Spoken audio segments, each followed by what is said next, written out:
बिस्मिल्लाहिर्रहमानिर्रहीम, अस्सलाम वालेकुम। घर के काम करते हुए हम हाउसवाइफ्स को कुछ प्रॉब्लम्स का सामना भी करना पड़ता है, लेकिन अगर थोड़ी सी समझदारी से काम किया जाए तो हम उन प्रॉब्लम्स को बहुत आसानी से सॉल्व कर सकते हैं। आज की वीडियो में आपके साथ कुछ ऐसे यूज़फुल हैक्स शेयर करूंगी जो आपके डेली रूटीन के कामों को आसान भी बना देंगे और आपकी बहुत सारी प्रॉब्लम्स भी सॉल्व हो जाएंगी। तो वीडियो को फुल वॉच कीजिएगा। अगर पसंद आए तो लाइक और शेयर ज़रूर कर दीजिएगा। कम मेहनत में बर्तन ज़्यादा अच्छी तरह से साफ़ हों, बर्तनों में बिल्कुल भी स्मेल ना रहे, उसके लिए मैं आज आपको एक ज़बरदस्त सी टिप बताऊंगी। इस टिप को आप फॉलो करेंगे तो आपके बर्तन बहुत अच्छी तरह से साफ़ भी होंगे और बर्तनों में कभी भी स्मेल नहीं रहेगी, क्योंकि अक्सर ऐसा होता है कि बर्तन वॉश करने के बाद भी बर्तनों में स्मेल रह जाती है। तो बस आपने क्या करना है, आप ले लीजिए अपना डिश वॉश लिक्विड। देखें, डिश वॉश लिक्विड को जब भी हम प्रिपेयर करते हैं उसमें थोड़ा सा पानी शामिल करते हैं। उसके बाद आपको शामिल कर देना है इसमें 1 टेबलस्पून मीठा सोडा। सफाई और भी ज़्यादा जल्दी होगी, बहुत अच्छी तरह से बर्तन आपके क्लीन हो जाएंगे जब आप डिश वॉश में मीठा सोडा शामिल कर देंगे।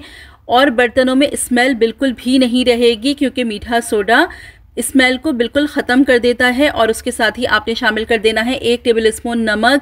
नमक भी सफाई के लिए बहुत ज़्यादा इफेक्टिव है और बर्तनों की स्मेल को ख़त्म करने के लिए भी नमक बहुत ज़्यादा इफेक्टिव है। बस अब इसको अच्छी तरह से आप मिक्स कर लीजिए और जब भी आप बर्तन वॉश करें इसी डिश वॉश को इस्तेमाल कीजिए और आप देखेंगे कि बर्तन कितने अच्छे वॉश होंगे, चिकनाई बहुत जल्दी साफ़ हो जाएगी, आपकी मेहनत कम लगेगी और बर्तन आपके बहुत ज़बरदस्त तरीके से चमक जाएंगे और साथ ही बर्तनों की स्मेल बिल्कुल निकल जाएगी। तो इस तरीके को आप लाजमी यूज करके देखिएगा।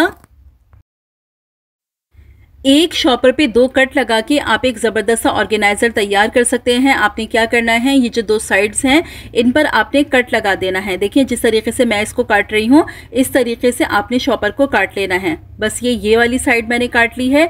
बिल्कुल सेम इसी तरीके से आपने दूसरी साइड भी कट कर लेनी है। कट करने के बाद अब इसका हम यूज़ कहाँ करेंगे, चलिए मैं आपको बताती हूँ। देखिए, ये जो पानी की खाली बॉटल्स होती हैं ये हमारे पास यहाँ वहाँ इस तरह से रखी रहती हैं, स्पेस ले रही होती हैं और बहुत ज़्यादा मैसी लगती हैं।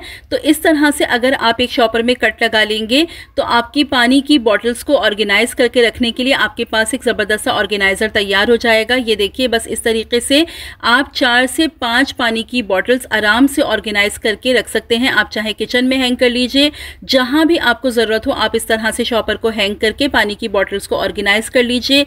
सिंपल सा तरीका है लेकिन बहुत ज़्यादा यूज़फुल है, तो इसको आप यूज़ करके ज़रूर देखिएगा। थोड़ी सी चाय की पत्ती को पानी में पका लीजिए और वो पानी आप यहाँ पर थोड़ा सा ले लीजिए। देखिए, मैं आपको थोड़ा सा बना के दिखा रही हूँ, आपको जितनी ज़रूरत हो आप उस हिसाब से बना लीजिएगा। अब इसमें आप शामिल कर दीजिए 3 से 4 ड्रॉप्स मस्टर्ड ऑयल यानी सरसों का तेल और उसके बाद आप शामिल कर दीजिए 2 से 3 ड्रॉप सिरका। अब इन तीनों चीज़ों को आप अच्छी तरीके से मिक्स कर लीजिए। अब इसका इस्तेमाल मैं आपको बताती हूँ। देखिए, फर्नीचर की शाइन कुछ अरसे में ख़त्म होने लगती है, तो फर्नीचर की शाइन को वापस लाने के लिए और फर्नीचर पे जो दाग धब्बे बन जाते हैं उनको ख़त्म करने के लिए, और अक्सर ऐसा होता है कि फर्नीचर पर फंगस सी लग जाती है, तो फंगस को भी ख़त्म करने के लिए ये तरीका बहुत ज़्यादा इफ़ेक्टिव है। कोई भी साफ़ कपड़ा ले लीजिए और इस पानी में डाल के आप अच्छी तरह से पहले निचोड़ लीजिए। उसके बाद आप अपने फर्नीचर को इससे साफ़ कीजिए। आप देखेंगे फर्नीचर में ज़बरदस्ती शाइन आ जाएगी, जितने भी दाग धब्बे होंगे वो ख़त्म हो जाएंगे और अगर आपके फर्नीचर पर फंगस लगी होगी तो वो भी मुकम्मल तौर पर ख़त्म हो जाएगी। बहुत ज़बरदस्त, बहुत इफ़ेक्टिव तरीका है फर्नीचर की क्लीनिंग के लिए। फर्नीचर की शाइन को बरकरार रखने के लिए मंथ में 1 दफ़ा इस तरीके को लाजमी फॉलो किया करें। ज़ीरे को अगर हम ज़्यादा सारा अपने पास स्टोर करना चाहें तो होता क्या है कि ज़ीरे में या तो कीड़े लग जाते हैं या ज़ीरे में जाला आ जाता है। मसालों में ज़ीरा एक महंगा मसाला है, तो इसको सही तरह से स्टोर करना बहुत ज़रूरी है। तो देखिए, ज़ीरे को लंबे अरसे तक अगर आप महफूज रखना चाहती हैं तो आपने क्या करना है, आप ज़ीरे में कुछ क्लोव्स यानी लौंग शामिल करके रख दीजिए। लौंग शामिल करने से ये होगा कि ज़ीरा बिल्कुल भी ख़राब नहीं होगा, ना ही उसमें कीड़े पड़ेंगे, ना ही उसमें जाला लगेगा और ज़ीरा लंबे टाइम तक महफूज रहेगा। तो इस टिप को भी फॉलो करके ज़रूर देखिएगा। यहाँ तक अगर वीडियो पसंद आई है तो जल्दी से वीडियो को लाइक कर दीजिए। हर वक्त कपड़े, बर्तन, डिटर्जेंट्स, यही सारी चीज़ें यूज़ करते करते हम हाउसवाइफ्स के जो हाथ होते हैं वो बिल्कुल ड्राई और रफ़ हो जाते हैं और बहुत छोटी एज में भी हाथों पर रिंकल्स आने लगते हैं, क्योंकि हम सही तरह से अपने हाथों को एक्सफोलिएट नहीं करते, अपने हाथों का ख्याल नहीं रखते।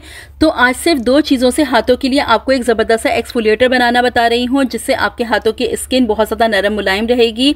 ले लीजिए आप 1 टेबलस्पून चाय की पत्ती। चाय की पत्ती बहुत ज़बरदस्त एक्सफोलिएटर है हमारी स्किन के लिए। इसमें मौजूद होते हैं बहुत सारे एंटीऑक्सीडेंट जो हमारी स्किन को हाइड्रेशन प्रोवाइड करते हैं, स्किन को नरम मुलायम बना के रखते हैं। चाय की पत्ती के इस्तेमाल से रंग भी साफ होता है, हमारे पोर्स भी टाइट होते हैं, डीप क्लीन भी होते हैं और स्किन की इलास्टिसिटी भी बढ़ जाती है।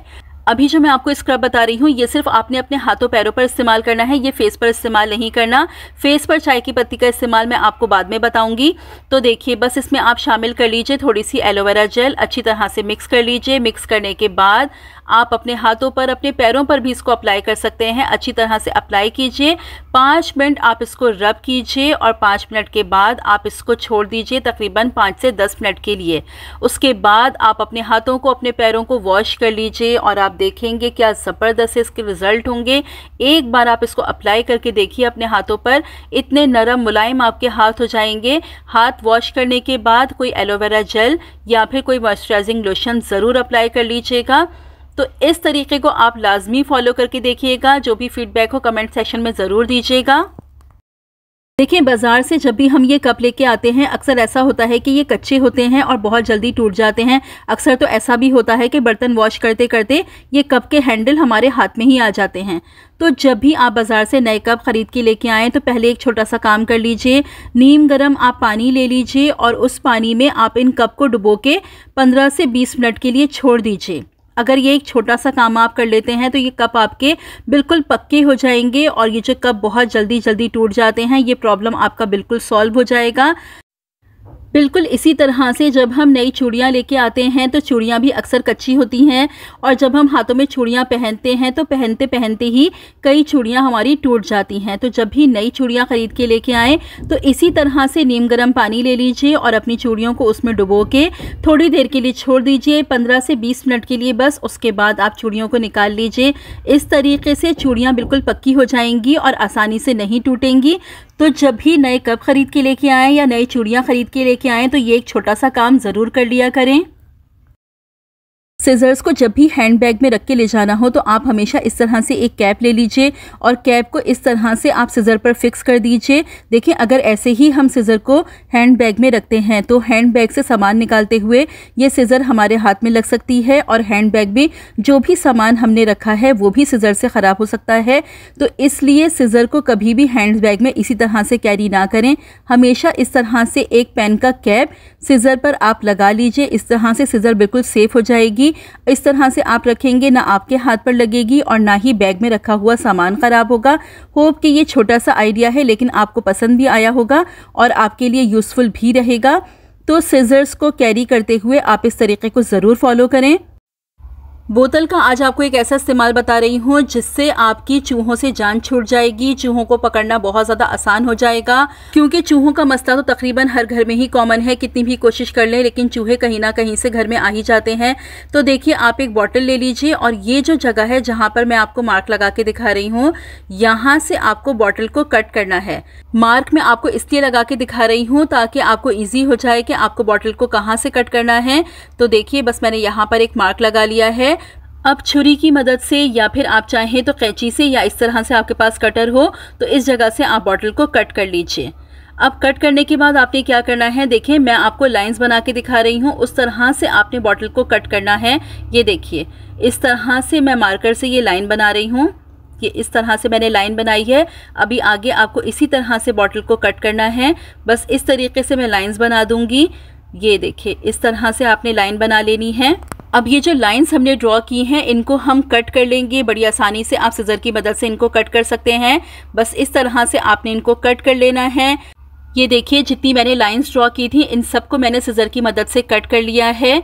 ये देखिए अब ये हमारी सारी लाइंस कट हो गई हैं। अब मैं आपको मार्कर से लाइन ड्रॉ करके दिखा रही हूँ कि इन कॉर्नर्स को आपको किस तरीके से कट करना है। ये जितनी भी हमने लाइंस कट की थी उन पर आप इस तरह से एक कट डाल लीजिए कि इन लाइंस की एक एक नोक बन जाए, बस इस तरह से आपने कट करते जाना है। आप मार्कर से निशान ना भी लगाएं तो भी आप आसानी से इसको कट कर सकते हैं, बिल्कुल भी प्रॉब्लम नहीं होगी। बस ये देखिए इस तरह से आपने काटना है। ये आपने काट लिया। इस तरह से आपने नोक सी तैयार कर लेनी है। इस तरह से जितनी भी आपकी साइड्स हैं उन सब की आप इस तरह से नोक तैयार कर लीजिए। अब यहाँ पर आप देखिए मैंने सारी लाइंस को कट करके और इस तरह से इनकी नोक तैयार कर ली है। अब आपको क्या करना है, हर लाइन को आप पकड़ते जाइए और इसको अंदर की तरफ आपको फोल्ड करते जाना है। ये देखिए जिस तरीके से मैं आपको दिखा रही हूँ, बिल्कुल इसी तरह से आपने अंदर की साइड पर इसको इस तरीके से फोल्ड करते जाना है। हर लाइन को आप इस तरीके से अंदर की तरफ फोल्ड कर दीजिए। ये देखिए बड़ी ही आसानी से ये अंदर की तरफ फोल्ड हो जाएगी। बस ये देखिए जितनी भी मैंने स्ट्रिप्स कट की थी उन सबको मैंने अंदर की तरफ फोल्ड कर दिया है। अब मैं आपको बताती हूँ इसका इस्तेमाल, कि आपको इसका इस्तेमाल किस तरीके से करना है। देखें आप इसमें रख दीजिए टमाटर, क्योंकि टमाटर चूहे बहुत शौक से खाते हैं, या आप चाहें तो रोटी भी रख सकते हैं, रोटी भी चूहे बहुत शौक से खाते हैं। मैंने यहाँ पर टमाटर का इस्तेमाल कर लिया है। तो यहाँ पर टमाटर रखने के बाद आप इस बॉटल को उस जगह पर रख दीजिए जहाँ से चूहे आते हैं। चूहे जब आएंगे तो देखिए इस तरीके से बॉटल में ज़रूर जाएंगे, क्योंकि चूहों की पसंद की चीज़ होगी, उसको खाने के लिए चूहे ज़रूर बॉटल में जाएंगे। चूहा बॉटल में आसानी से जा सकता है। ये देखिए कितनी आसानी से बॉटल में चला गया। तो आप ये देखिए अब जब वो चाहेगा निकलना तो वो निकल नहीं पाएगा, क्योंकि यहाँ पर जो हमने बॉटल कट की है और इसकी नोकें बनाई हैं ये भी चूहे को लगेंगी, और ये रास्ता इस तरह से बंद है कि चूहा बाहर निकल ही नहीं सकता। तो देखिए इस तरीके से आप चूहे को आसानी से पकड़ सकते हैं। चूहा बोतल के अंदर चला जाएगा लेकिन वापस बिल्कुल भी नहीं निकल पाएगा।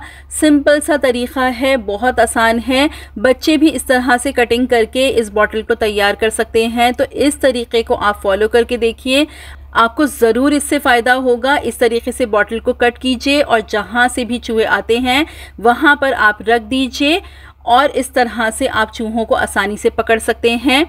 और ये तरीक़ा, मेरी एफ़र्ट अगर आपको पसंद आई है तो जल्दी से वीडियो को लाइक कर दीजिए। अगर आप हेयर फॉल को रोकना चाहते हैं, हेयर ग्रोथ को स्टिमुलेट करना चाहते हैं, आप चाहते हैं कि गंजे सर पर बाल आ जाएं, आपकी पतली चोटी मोटी चोटी बन जाए, तो ये रेमेडी आपके लिए बहुत ज़्यादा हेल्पफुल रहेगी। आज जो रेमेडी मैं आपके साथ शेयर कर रही हूँ ये एक हेयर सीरम है। इतना पोटेंट, इतना ज़्यादा इफ़ेक्टिव है ये। अगर आप वीक में इसको एक दफ़ा भी इस्तेमाल करेंगे तो हेयर फॉल आपका 100% रुक जाएगा। हेयर फॉल तो रुकेगा लेकिन साथ ही आपके न्यू हेयर्स की ग्रोथ भी लाजमी होगी, आपके बालों में शाइन भी आएगी, बाल आपके बहुत ज़्यादा हेल्दी हो जाएंगे। तो चलिए मैं बताती हूँ कि इस सीरम को आपको किस तरीके से प्रिपेयर करना है, क्या इंग्रेडिएंट आपको इस सीरम को प्रिपेयर करने के लिए चाहिए। देखिए सबसे पहले मैं यहाँ पर ले रही हूँ एलोवेरा। ये फ्रेश एलोवेरा है। 2 लीव्स मैंने यहाँ पर ले लिए हैं। अच्छी तरह से आप इनको वॉश कर लें। वॉश करने के बाद थोड़ी देर पानी में खड़ा करके रख दीजिए ताकि जो इसका येलो लिक्विड होता है वो निकल जाए। उसके बाद इसको वॉश कर लीजिए। वॉश करने के बाद इसको हम कट कर लेंगे। देखिए जिस तरीके से मैं काट रही हूँ, साइड्स को रिमूव कर लीजिए।